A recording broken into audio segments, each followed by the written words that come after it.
Hey y'all, it's Sierra, aka Capricorn Moon Goddess, back with another video for y'all. I don't know why it's always so blurry. I'm starting to think it's the screen protector. So maybe I will take the screen protector off because I don't know why all of a sudden it's always so blurry whenever I shoot. Or maybe I have some kind of setting on where the background is blurred or something. I don't know. But yeah. To the point of the video, um if you all pay attention to my community section, I use that section to post about the candle services that I am doing for the collective. Candle service is basically when you have an intention candle or a manifestation candle, and you basically light it and set the intentions for the collective or a group of people. So you're essentially manifesting for yourself, but you are manifesting for other people as well. So people can buy their own candles and do their own manifestation work, say their own intentions, do their own prayers, and do their own rituals, or they can pay other people to do it for them. However, I am doing these for free, so you all are not having to pay for it. Um, so, you can do it yourself or you can pay a practitioner or have a practitioner do it for you.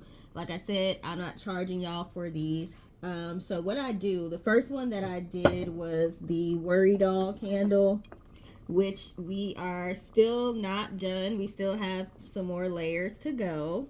But the first one that I did was the Worry Doll candle, and I had people sign up. Those who had worries or anxiety about a particular situation or even several situations were able to sign up. So that way, I was able to do a ritual to help us all with our worries, our fears, our anxieties, basically channeling that energy into the candle and working with my guides to release us from those worries. So that was the first one that I did. So it's too late to sign up for that one because we're almost done. But the next one that I posted about, this is a sensitive topic. So this is the trigger warning now. This is going to be talking about sexual assault, rape, molestation, abuse. Okay, so if that kind of content triggers you, you may not want to continue to watch further. um so the second candle service that I posted about was the sexual assault survivor root and sacral chakra healing candle. Okay, and I mentioned that one of the reasons why I created this candle is because I have actually gone through that myself. I am actually a survivor of rape. Okay, so I created this candle for myself and for other people that go through this. I'm in the process of writing a book about my karmic relationships. So in that book, I am going to be talking about the situation that happened with me where I was raped. I don't like saying that word. I prefer sexual assault.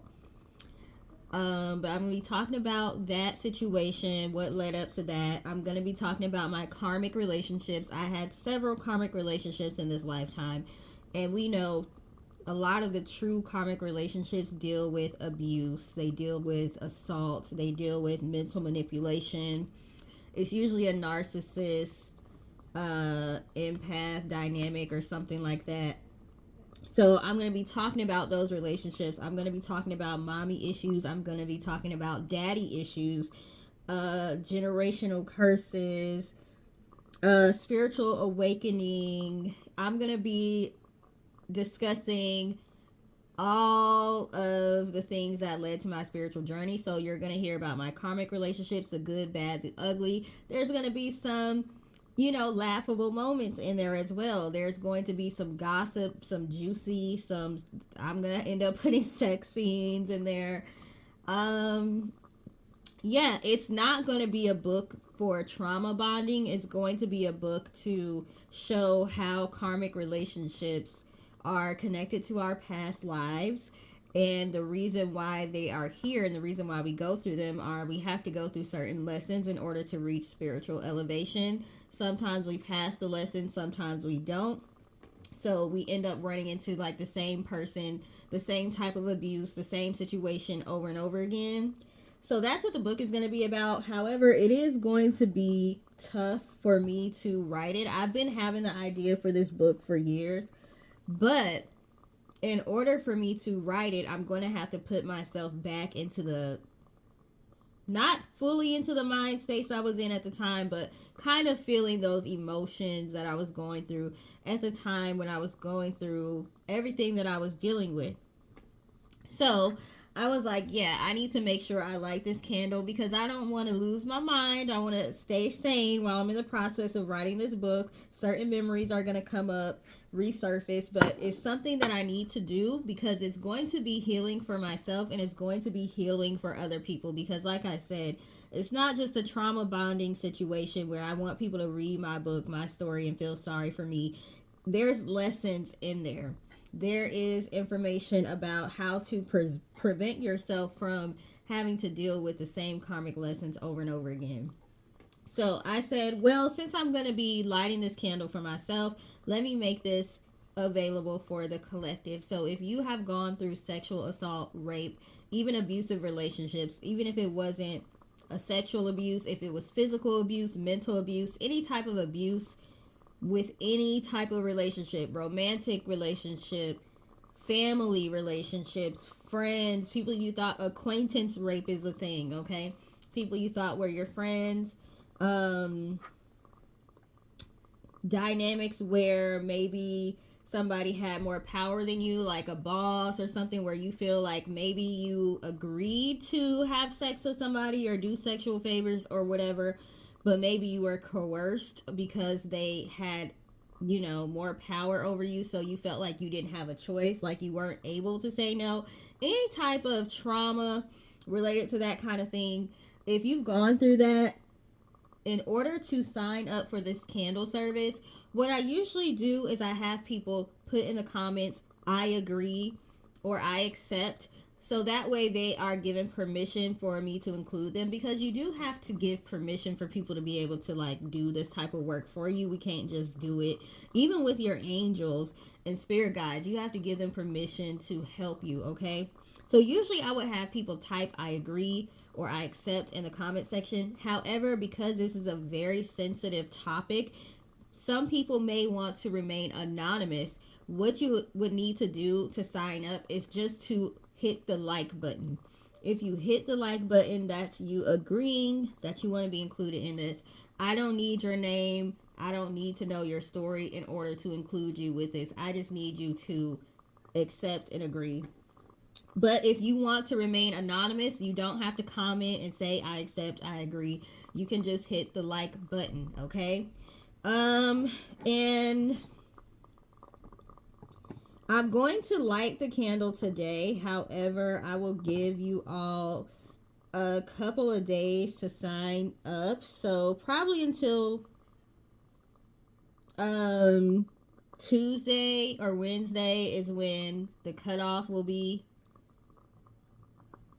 Or I don't know, I might leave it open until the candle's done. These candles take a long time to burn down, so I don't know. But sign up as quickly as you can, okay? Because they're that's just the best way to benefit, that you get the most benefit out of the candle. If you sign up at the very last minute and we only got this much left of the candle, that's not going to be as beneficial for you if you were to have signed up today, when I post this video, before the candle's even lit, okay? So I'm going to be saying my prayers and going to my spirit guides, God, all of that, and sending healing energy out to everybody that signs up.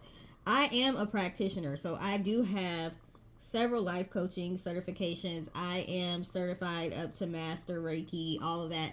I'm studying sound healing. I do a lot of healing work. I have skincare products that have, healing energy infused in them, okay? I have testimonials. I have all of that stuff from people who can attest to the fact that my products work, and that my healing energy is real. So I will be sending you all healing energy as I'm doing this. But of course, if you want to strengthen it, you want to make sure you're saying your own prayers. You're intentional about your own healing as well, okay? Several of us working on sending out healing energy to the collective and to ourselves is better than just one. So you always want to, even if you have a practitioner doing something for you, doing work for you, you always want to do work on your end too to strengthen it.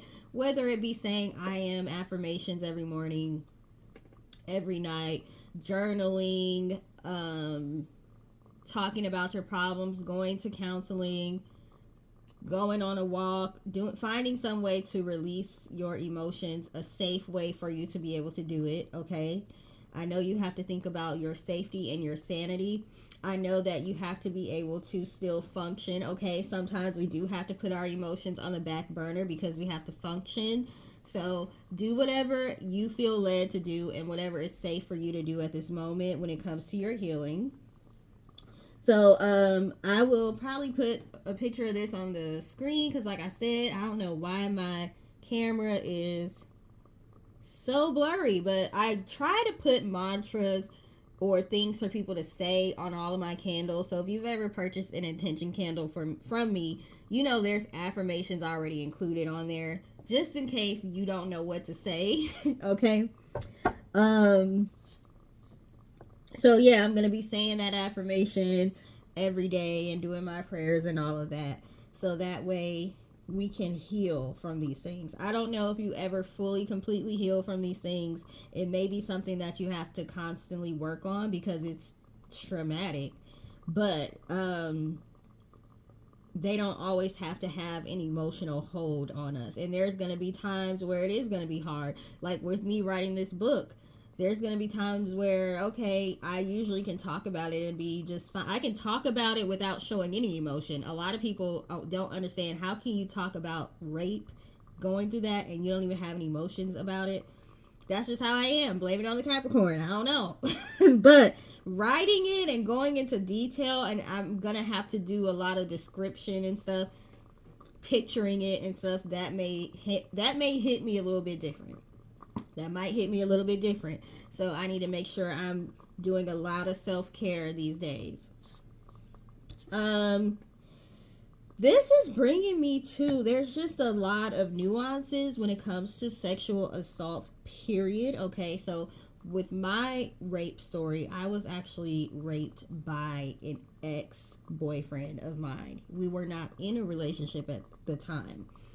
We had not been in a relationship for like dang near a year at the time. I actually was in a relationship with someone else at the time. But this happens in Little Elm, Texas. I'm telling y'all the city because the way that the rules are in Texas kind of, I feel like, make it easier for somebody to do this. So it basically, the situation is rape is considered a felony charge in Texas. And in Texas, from what I was told, all felonies have to go before a grand jury before a real trial can take place.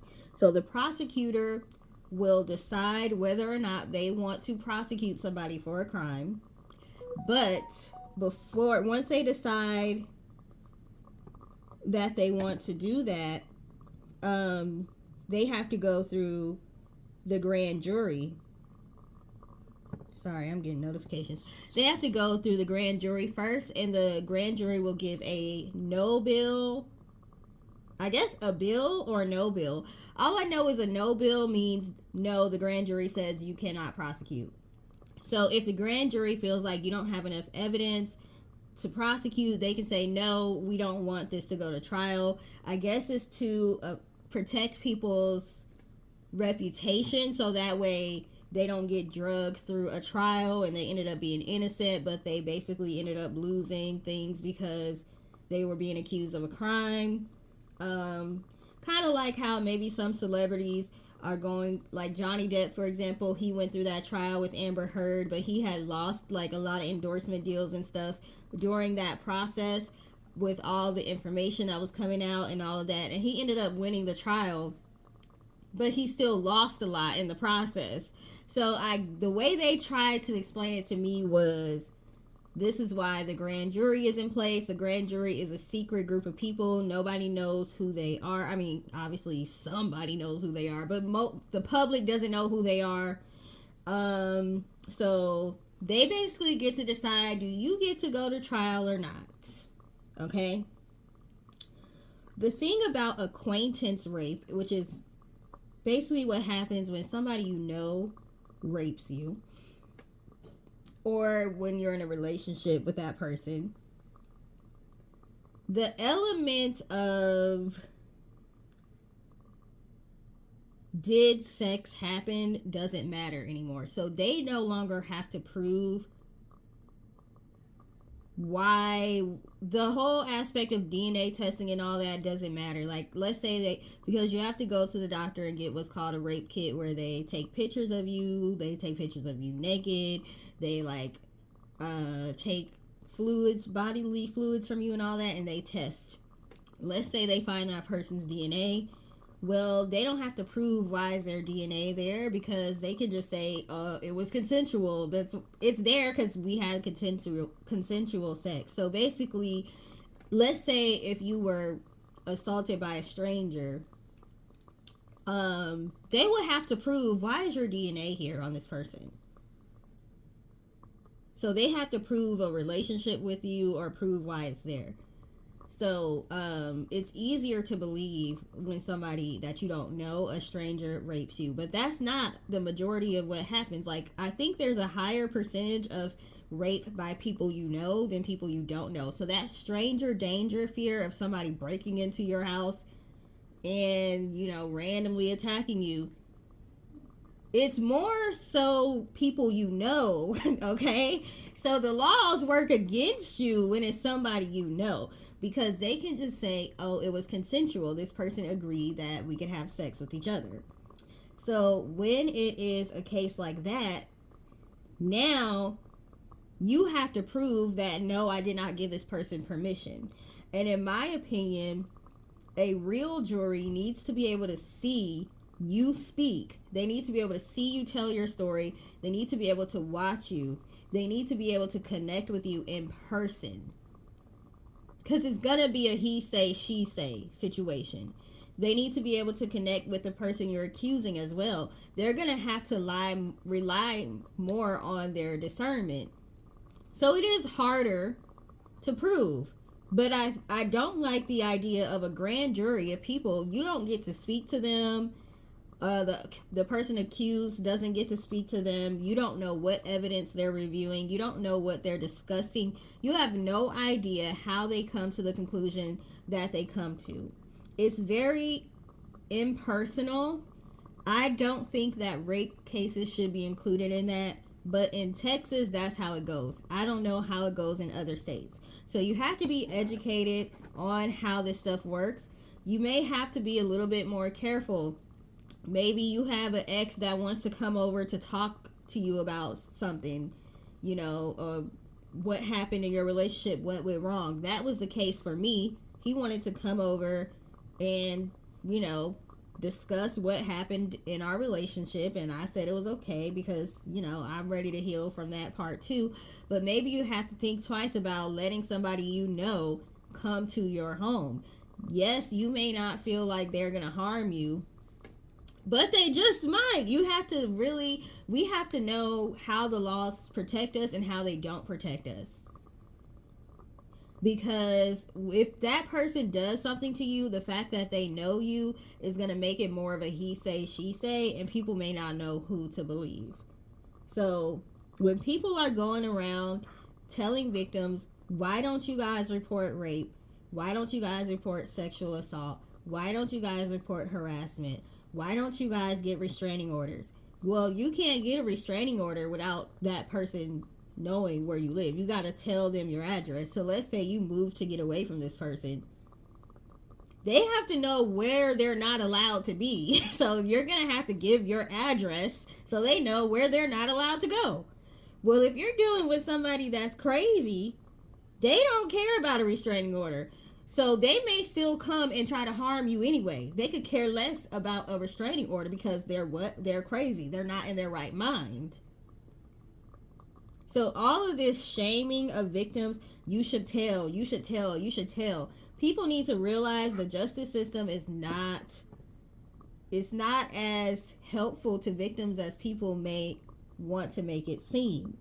However, I brought up Little Elm because that's where this happened. Little Elm, Frisco area in North Texas, North Dallas. And it's not Dallas, but it's like the northern part of Texas, close to Dallas. So Little Elm or Frisco, McKinney area, Prosper area, Denton area, county.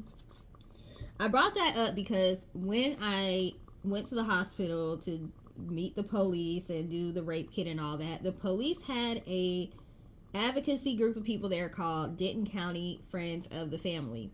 So they basically act as your advocate. They are actively trying to get laws changed right now for, like, you know, the grand jury situation.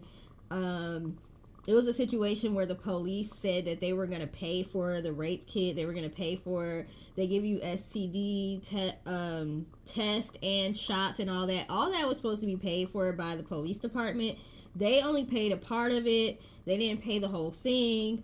So they're trying to change that as well because they don't really tell victims they're not going to pay for all of it. They make it seem like they're going to pay for all of it. But you're only doing the rape kit so they can investigate. So there's a lot of legal nuances that are involved in sexual assault and rape cases where victims end up being basically re-victimized again. So I end up owing money and having to go through my insurance. When they told me not to give them my insurance, it came back where I owed some hospital bills for that because the police department only paid for a portion of them. So Denton County Friends of the Family helps you through those legal situations. They can help you see if you can get out of your lease. Let's say you get assaulted at your home. I was assaulted at my home. I didn't end up moving because I was like, that's a lot.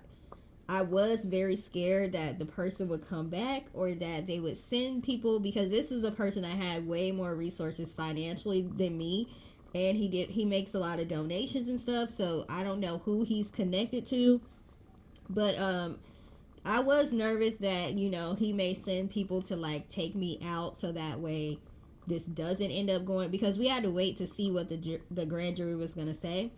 So I didn't know if he was going to try to like take me out before we could go to trial or anything like that. So if I wanted to break my lease because it happened to me at my house, Denton County Friends of the Family would have helped me, like, you know, through the paperwork process and all of that.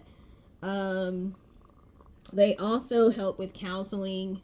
They also will help with, so I would go to see a psychologist at the police station, the Denton police station, or the Little Elm police station. So they find, you know, a middle ground or a place where y'all can meet for counseling, because a lot of people may still live with their abuser, so they can't like know that they're going to counseling for being abused. So some of the women that they help are still in abusive situations, so I want to tell y'all about them in case you live in that area, the Denton County area. They are a resource if you are needing them. You do have to be careful about CPS, Child Protective Services. Also, if you are in a situation where you get assaulted, like my son was home at the time, but he didn't see what happened, he didn't hear what happened, he didn't know what happened. But they do ask you questions like that, because if so, then CPS might get involved and you have to worry about, do they want to take the kid from you or your kids from you? Is it an ongoing? With my situation, I wasn't in an abusive relationship with this person. They didn't live with me, so I didn't have to have CPS involved, but they definitely will ask you a lot of questions, and they will provide counseling for the kids if needed. They have food pantries, all of that. They got my son Christmas gifts and all of that. And I remember I wasn't used to being able to receive any assistance financially because I never qualified for any of those things because my income was too high. And I feel like the middle class gets punished the most when it comes to being able to receive assistance and loans and all of that. So it was nice to be able to like qualify. Like I didn't have to qualify or I didn't get disqualified because of my income. So I remember they got my son Christmas gifts and they were just like, well, sometimes we just have a lot of funding, sometimes we don't. When it happened to me, they had a lot of funding at the time, so they were able to do Christmas gifts. They were able to like like order groceries for you at Walmart and then you go pick it up.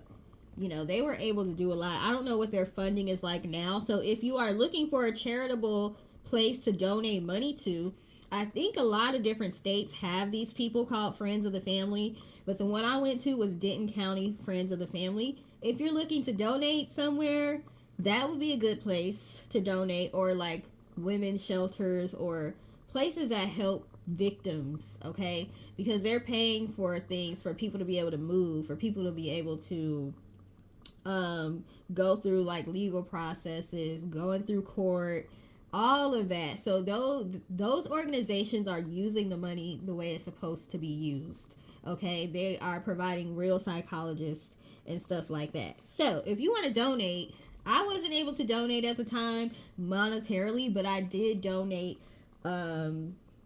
wax melt and like skincare products and all that because I make them. So I was able to donate because they also like they just give you stuff.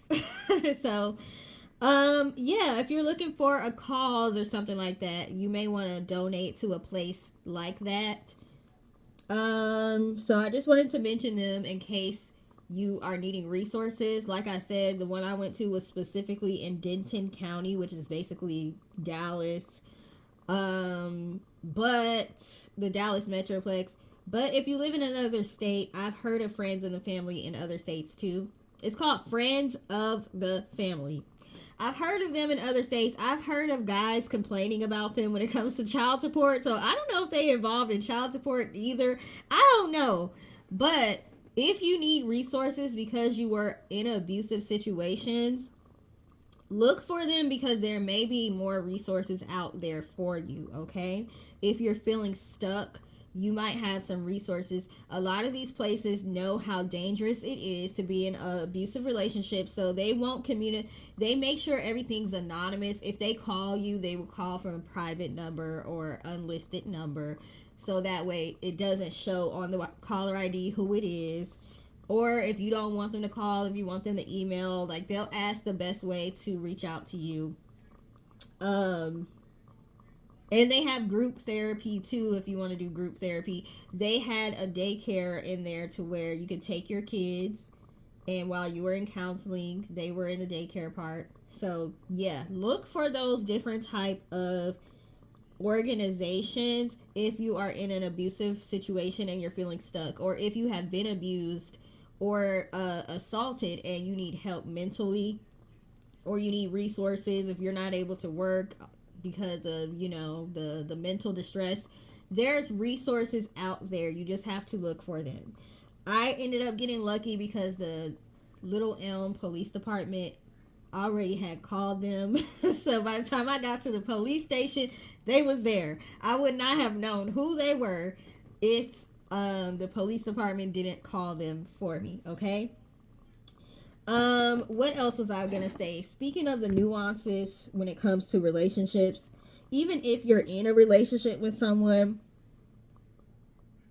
sometimes the lines get blurred when it comes to sex because you don't know, like for example, some of my relationships, there will be arguments over whether or not protection should be used. Like not just birth control, but like condoms, like protection. Like if I want them to use it, they don't want to use it. We're getting into an argument. Literally, like if I'm holding it in my hand, literally take it out of my hand and throw it to the side. Like, nah, we're not doing it. Like, so you may have arguments over whether or not you can wear a condom. A lot of abuse situations, pregnancy is used as a form of abuse. That can be used as a form of abuse. So yes, people will make it seem like women want to trap men with kids. It can go the other way around too. And a lot of men that are abusive, they make sure to keep a woman pregnant, okay? So with that situation over arguing over condoms or can I be on birth control, or you can be forced to have sex if you're married or in a relationship, and then you end up being pregnant, and before you know it, you got 5, 6 kids. Now you feel even more stuck, like you can't leave. I have to think about my kids. If I leave, how am I going to support my kids? Like, so even pregnancy, being forced to be pregnant, is a thing. It is a thing.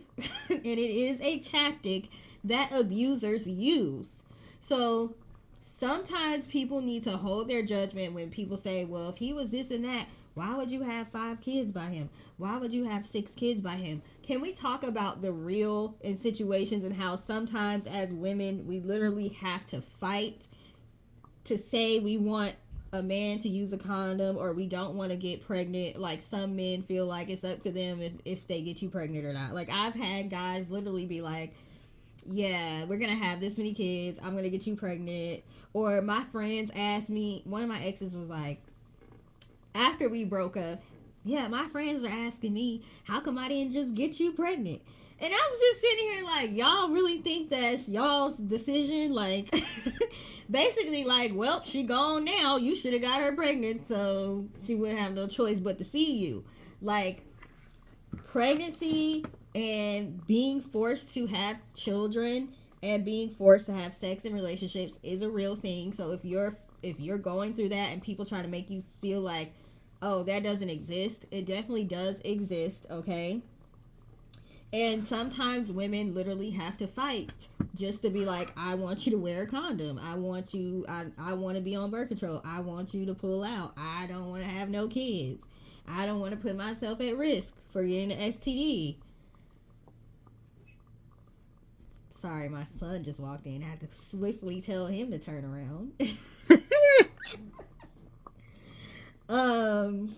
So that is a thing, and if you're going through that, you're not the only person that has gone through that, okay? Right now, I don't know if y'all watch Love and Marriage Huntsville, because I sure don't. I used to watch it, but I ain't been watching it. I haven't watched it for the past couple seasons because it's way too toxic at this point, and I don't want to see it. But Maurice from Love and Marriage Huntsville is on, like, he went on an interview with Carlos King, and one of the ladies, which is his wife, Kimmy, she recently had breast cancer, I think. She had some kind of cancer. And Maurice is causing a lot of controversy right now because he told Carlos King he needs sex. It's not a want, it's a need. And even though my wife does not want to do it because she's sick right now, she just rolls over and takes it, even though it's uncomfortable for her, and even though she doesn't like it, and even though she doesn't want to do it. He literally said she just rolls over and takes it, even though she's not enjoying it, because I need it. He didn't see anything wrong with she just rolls over and takes it, even though she doesn't want to and she's not enjoying it. He didn't realize how bad that sounded. Now he's getting dragged all over the internet. But basically, I know several women have been in a situation where it's like, you basically don't want to do it. You told your partner you don't want to do it for whatever reason.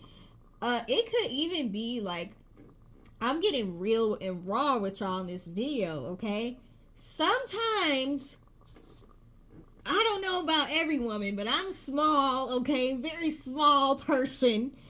And sometimes it literally hurts, okay? You can't wham, bam, thank you, ma'am, me. You got to be gentle.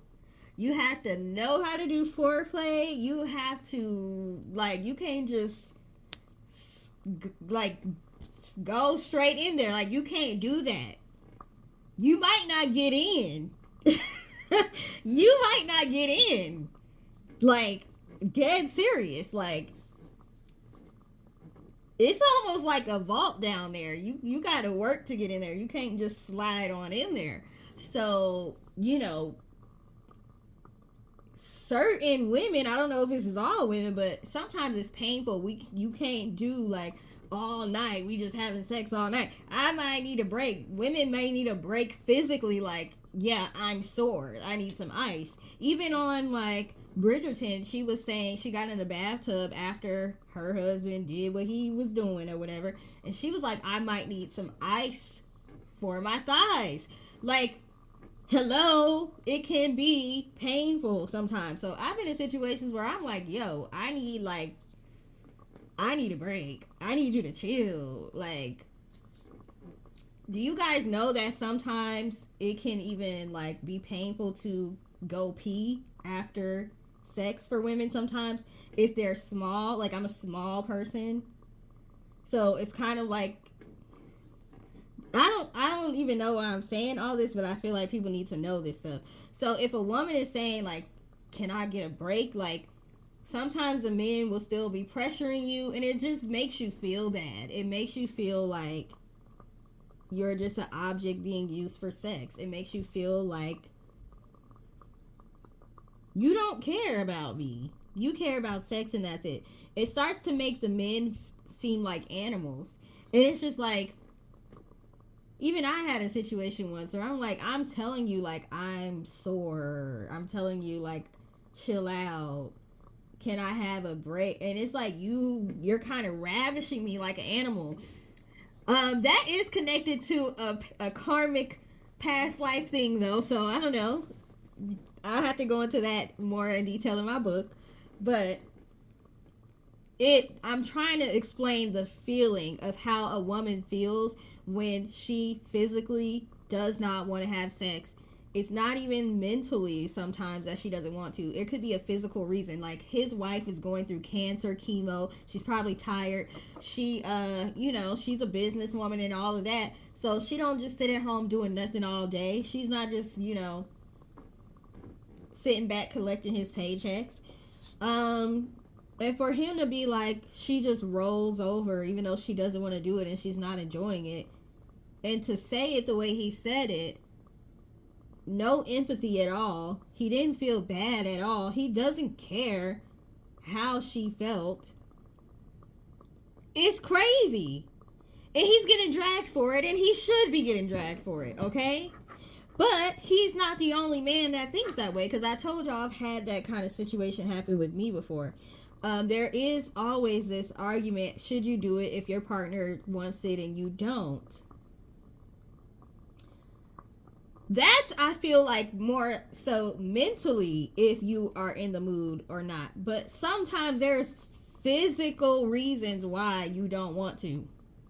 Even when a woman is on her cycle, more and more men are starting to be like, remember when it was kind of like, well, if a woman's on her cycle, you just gotta let her be until she's off. It's men these days like, I don't care. And so that ain't stopping nothing. They don't even want to let you rest on your cycle, which is a time where you're supposed to be resting. Can we be real here? I'm being raw and I'm being real here. This conversation ain't for everybody. Okay? But women go through a lot when it comes to sex, when it comes to even being forced to be pregnant and have children. Okay? And then let's talk about if you have a parent that has been sexually assaulted or molested, especially as a child. My mom was molested as a child. I'm not telling her business because she already wrote a book about it. Her book is called Broken But Not Destroyed. So she talks about her life in that book. But because I believe, I don't have proof of this, but I believe that because she had that happen to her at such a young age, and I don't even know who it was by. I think it was a close family member or a friend. I don't really know, like, all the details. I do think that it somewhat stunted her mentally at that age when it comes to emotions, when it comes to being very defensive, when it comes to being able to be affectionate and things of that nature. So, because she dealt with sexual abuse as a child, it affected her relationship with her children. It affected her ability to be affectionate with us. And she is kind of like a really defensive person. And I just feel like she just feels like she needs to always be protecting herself. and defending herself. The one good thing that came from that was she really made sure she talked to us and let us know, you it's not okay if somebody touches you in, private areas. She told us, if they threaten to kill your family or friends, if you tell them, okay, I won't tell. But you still come home and tell. You just tell them you're not going to tell. She made sure to tell us, you won't get in trouble if you tell me if somebody does something to you. I'm not going to blame you. She was very protective over us. We weren't allowed to spend the nights at people's houses, and I remember I used to have to beg when it was time for like birthday parties. I would be allowed to go to the birthday party, but I couldn't stay overnight. Like if it was a slumber party, I had to beg, beg, beg. And a few times she would let me stay, but other times she was like, no. She came to pick me up. Nope. I don't know if they got brothers, uncles, cousins. I don't know. So no, you ain't staying. And I can appreciate that as an adult, because you'll be shocked the amount of kids that get sexually assaulted at their friend's house. You would think that the friends' family members would not touch them, but because they would be afraid that they're going to tell. But they know how to get into the minds of these kids. People are bold. So a lot of kids get assaulted at their friend's house. So I can appreciate her for being like, no, I'm not letting y'all stay overnight. Even though it would suck sometimes. I get it. So even as a parent, if you are going through abuse, whether it was as a child or an adult, that can affect your relationship with your kids. So you have to make sure you're getting the proper counseling and figuring out how to deal with those feelings, and being able to recognize when you're acting from a space of trauma, and when you're not. Because sometimes when you're acting from a space of trauma, you are very defensive, you're overly defensive, and you're in survival mode, and everybody is the enemy to you, basically. Okay? Even your children. So, anyways, was that all I wanted to talk about? Yeah, that's all I wanted to talk about right now. So that was just me going over the what the sexual assault survivor root chakra. That's a long name. Hold on. Sexual assault survivor root and sacral chakra healing candle. That was me just explaining why I made the candle in the first place, and letting y'all know that this is going to be the next healing candle service that I provide. So if you want to be included in that and have me sending my healing energy and my prayers and all of that and manifesting healing for you, you can just hit the like button. That is you agreeing that it is okay for me to include you. And yeah, if you're in a space where you're going through abuse right now and you need resources, do what you can to look up those different resources. Okay, if you are looking it up on your phone or your computer, you might have to be diligent and erase the history. So if you have one of them partners that's all up in your business looking at your phone and stuff, they don't see the history of you looking the stuff up. Like, you got to move a different kind of way. I understand you got to move a different kind of way when you're in an abusive situation. So do what is the safest for you to do, but try to see what resources are out there. And sending y'all love and healing energy. Hopefully this video did not trigger you, because that was not the purpose. But I hope you all have a great rest of your day. Toodles.